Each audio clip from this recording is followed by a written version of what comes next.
Has anyone seen the movie Night at the Museum? One of the main characters is this guy right here, Teddy Roosevelt. And we will be talking a lot about him today and the next lesson. He is the person who gets the Museum of Natural History going, but that is really the end of his accomplishments. Let's take a closer look at this man. He's known as the person who says, "Speak softly and carry a big stick." We'll talk more about that in just a minute. He was born in 1858 and went to Harvard. He was working he became a representative in the New York government, but then tragically his wife died while giving birth, and on the same day his mother died. He said, "The light has gone from my life," became so depressed that he left his baby girl in the care of his sister and went to Dakotas to become a cowboy and a cattle rancher. His mind was completely broken. Well, after a couple of years of healing, he comes back. He said he would never become a politician again, but decided to take a job as the president of the police commission. New York was notorious for having a corrupt police department, and so set about cleaning up the corruption in the police department. He also wrote a lot of books about the Navy, had a great love of U.S. naval history, and so they decided to appoint him the Secretary of the Navy during this time. Remember, we are talking about right before the Spanish-American War, and when that breaks out, he enlists as an officer in a group of soldiers known as the Rough Riders. This is another thing that Teddy Roosevelt is widely associated with. In fact, if we look back at this picture, you could see he's got a horse from his cavalry unit. He's got his uniform on. This is what he was very, very famous for, is riding with the Rough Riders in Cuba, fighting during the Spanish-American War. When he returned from this war as a war hero, very famous person, he was elected governor of New York and again, made a name for himself by fighting corruption. Anytime people took advantage of their position, anytime that they did things that they weren't supposed to do in public service, he went after them. And because of this reputation and his reputation of being a war hero, he landed on the presidential ticket as the vice president in 1900 with William McKinley. They won pretty easily, too. They were a very good ticket. But soon after the election, McKinley was shot by an assassin and died a few days later.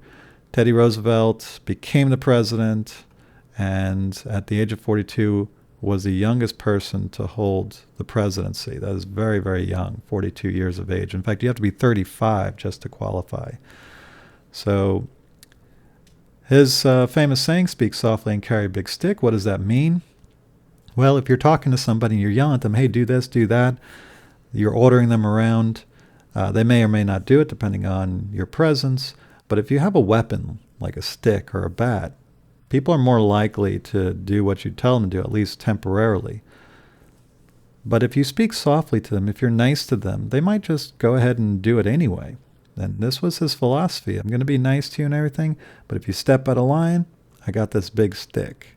And so he would use this big stick as president to go after the robber barons, the captains of industry in these corporations like Standard Oil we talked about a couple chapters ago.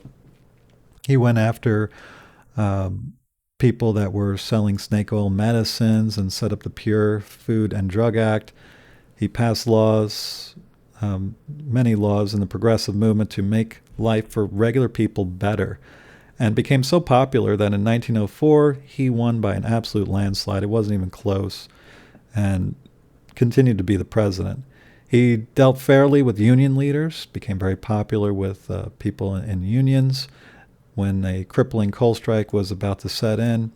He loved nature and set up a lot of national parks. He got the whole ball rolling. So if you ever go camping in a public park, You could probably thank Teddy Roosevelt for getting that started. When he went out west, he really enjoyed and was able to heal because of his connection to nature and felt that everybody should be able to do that, whether you're rich or poor. You don't need to be rich to go enjoy nature. Set up these national parks so that regular people can go and enjoy them too. Uh, Probably what's going to get lost a little bit here is the Panama Canal. We'll talk about it in our next lesson, but the Panama Canal is very, very important. If we look at the world here, we've got a East Coast Navy and a West Coast Navy. But what if one Navy is in trouble? You would have to sail all the way around South America to get to the other ocean.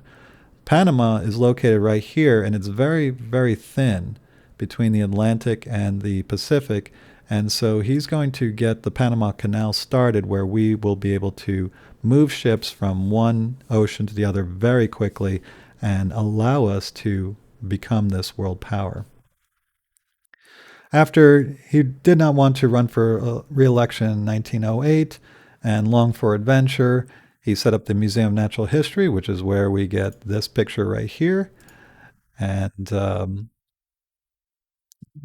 he paddled up uncharted waters in the Amazon River, almost died doing it, wrote 35 books, and was one of our more famous presidents. So famous that he landed himself on Mount Rushmore as one of the most famous presidents. And he's unusual because you got Washington, Jefferson, Lincoln, $1 bill, $2 bill, $5 bill, and he seems to be a, which one of these is not like the other kind of guy. But you have to remember just how popular and how influential he was into bringing America into this world stage. He was a force to be reckoned with as president.